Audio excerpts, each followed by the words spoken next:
So if you've ever explored Buddhist philosophy, even just a little bit, you've probably hit a wall with one of its most confusing ideas, this concept of no self, or anatta.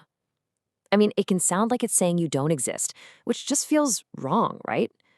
But what if the whole point isn't what we think it is? What if it's something way more practical? Okay, let's unpack this together. This is it, right? The big one. Does the self exist? It's a question that has tied philosophers and spiritual seekers in knots for literally thousands of years. Are you, deep down, a consistent, unchanging me? Or is that feeling we have all the time just, well, an illusion? You know, historically, this whole debate tends to get stuck between two extreme positions.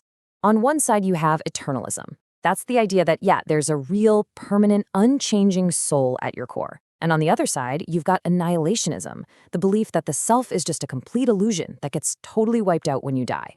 Both are pretty clean, black and white answers. But the Buddha's approach, it was something else entirely. And that brings us to this amazing story from the early Buddhist texts. A wanderer, a guy named Vacchagotta, walks right up to the Buddha and asks him point blank, does the self exist? And the answer he got, well, it created a mystery that people have been puzzling over ever since. He said absolutely nothing, just silence. So Vacchagotta tries again. He asks, well, then is there no self? And again, complete silence. Now, why would a teacher, when asked one of the most fundamental questions about our existence, just refuse to answer? It seems completely baffling. But it turns out there was a really profound strategy at play here.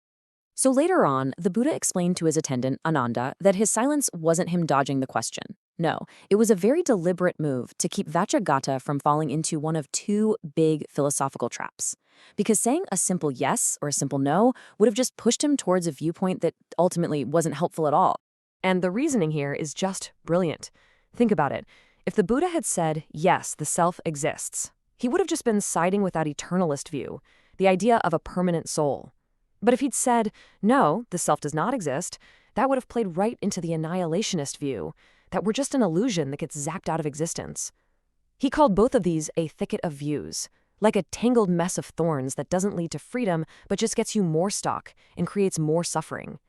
He wasn't just avoiding an answer, he was basically rejecting the question itself as the wrong one to ask. And this right here is the crucial pivot. This is where the teaching completely changes the game. It shifts the focus away from this abstract, metaphysical debate about what the self is, and instead asks a much more practical, psychological question: when is the idea of a self actually useful? When is it a skillful tool to use? See, we get so stuck on this question. We treat it like some huge cosmic riddle that has to have one definitive, factual answer. Is there a self, yes or no? But according to this way of thinking, that's just the wrong way to frame the problem. Here it is. This is the more strategic, the more intelligent question. Instead of asking about some abstract truth, it asks about the practical effect.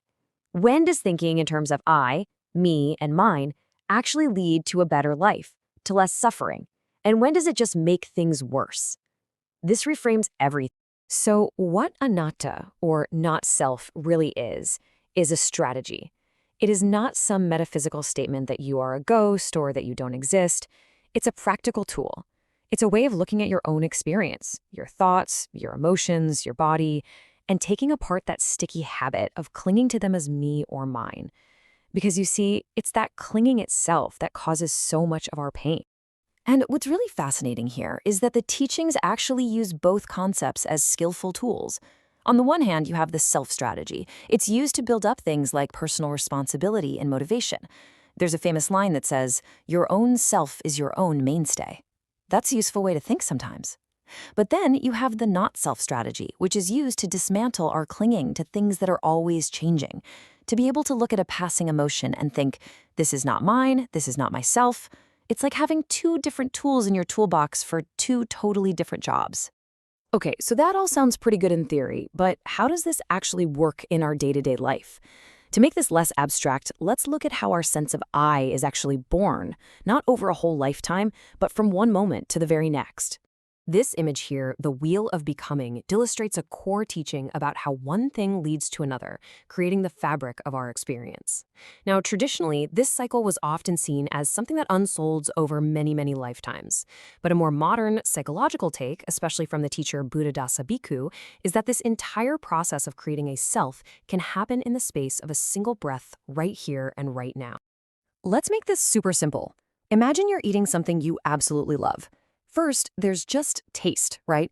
The contact between your tongue and the food. This immediately gives rise to a pleasant feeling. Almost instantly, craving pops into your head. This is amazing. I want more of that. And right on the heels of craving comes clinging. And boom, an idea of an I is born. An I who is the one enjoying my food.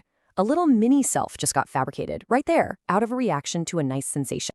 So what this shows us is that the I we feel all the time. The I who loves that food, the I who's worried about work, the I who feels proud of an accomplishment.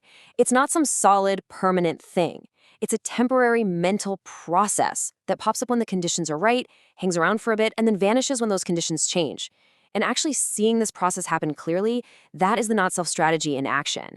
So after all this, where does it all lead? Well, the ultimate goal isn't to finally figure out which label is the correct one. It's not about deciding once and for all between self and not self. It's actually about going beyond that whole labeling game entirely. I mean, we spend so much mental energy trying to answer that question, who am I? We're always trying to find the perfect conceptual box to put ourselves into. But from this perspective, that whole project is just another way to get entangled.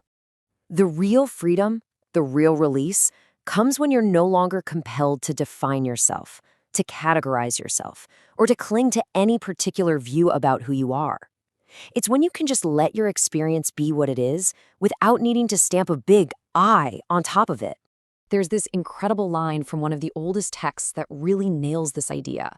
It says, "When all phenomena are done away with, all means of speaking are done away with as well." What that's pointing to is a state that's just beyond our concepts. It's beyond our words. And it's definitely beyond this whole debate of self versus not self. So I'll just leave you with this final thought, something to take away from our little explainer today.